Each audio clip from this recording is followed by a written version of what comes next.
Sister Herd, you've had many rich spiritual blessings, and we know that you've encountered challenges along the way.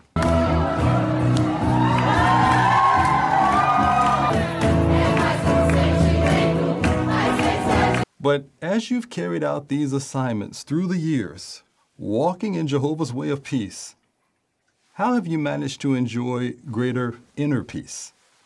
I learned, Brother Turner, that if Jehovah gives you an assignment, he will give you what you need to fulfill it. We learned and really benefited from the traveling overseers and their wives. It was such a privilege to serve along with these faithful brothers and sisters, and several of them had served me and my family when I was very young. So to see their faithfulness, to see their happiness, and to see that they really had inner peace really benefited me. I've enjoyed inner peace, too, from praying to Jehovah a lot. Many times we had very little money or no money, but we never missed a meal and we never missed any theocratic event. We learned that having no money is not an obstacle to Jehovah.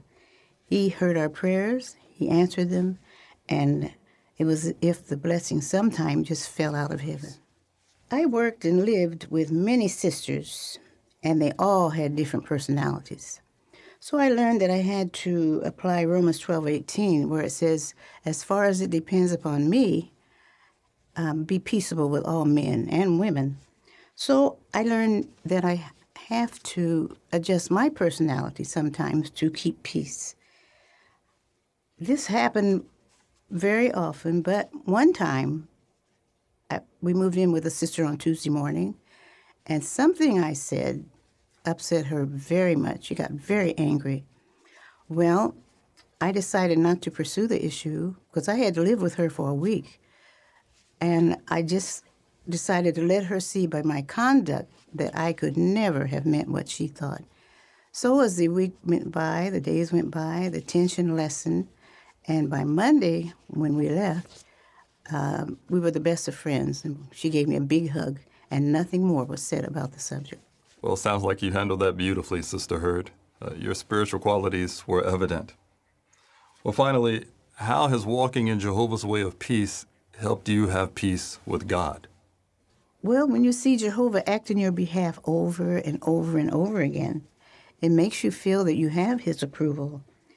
Now that Sam and I are in our senior years, we feel he has given us the desire of our heart by allowing us to serve at Bethel, which had been our goal for many years. And I know that as long as I stay faithful to Jehovah, he will continue to grant me inner peace. And we have that confidence as well. Thank you so much, Sister Herd. We deeply appreciate your comments and your encouraging expressions.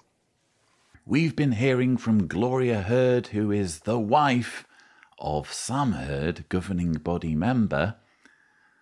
Yes, again, they're reaching for the top brass, aren't they? They're going for the Bethelites, and in this case, the wife of a governing body member, rather than letting ordinary Jehovah's Witnesses speak. This is in the final talk of the Saturday afternoon, the baptism talk, and Gloria Herd is talking about her challenges, her blessings and her challenges from her years of being a Jehovah's Witness. I hope you don't mind if I included the footage of Sam Herd dancing and Gloria kind of walking up behind him and patting him on the back for reasons she will know, but kind of looked like she might have been a bit embarrassed, to me at least. I'm sure that was a challenging experience. If you want to hear me talk more about that episode, by the way, thumbnail here, if Tibor is gracious, to a video titled Dancing for Jehovah, in which I talk about Sam Herd's dancing in a bit more detail. But let's return to Gloria's story. Out of all of the Bethelites available to the writing team, to the teaching committee, when they were planning the Pursue Peace convention and they were deciding on material for the baptism talk,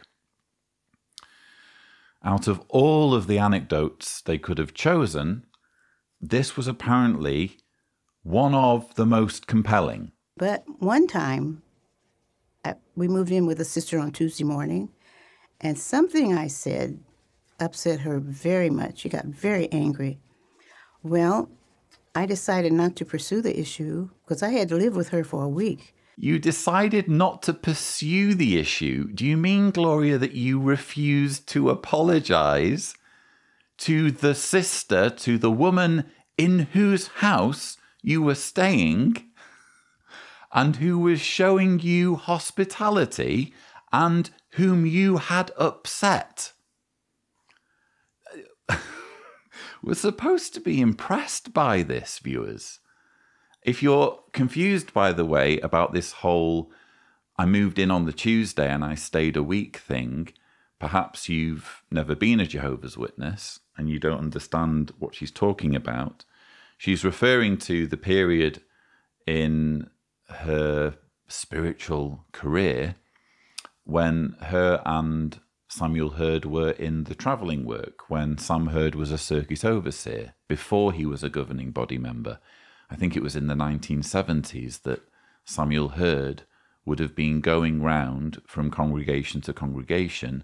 Congregations receive a circuit overseer's visit twice a year, and with few exceptions, for example, if there's a dedicated property for circuit overseers to stay in and it's near the congregation territory, typically circuit overseers will stay with a family in the congregation, moving in on the Tuesday and typically leaving on a Sunday or Monday once their stint has ended and moving on to the next congregation. So circuit overseers and their wives are spending the year just skipping from house to house to house to house, and it's deemed a huge privilege if you're one of the lucky families who gets to extend hospitality to the circuit overseer. But I'm sorry, what I'm picking up here from Gloria is just plain arrogance.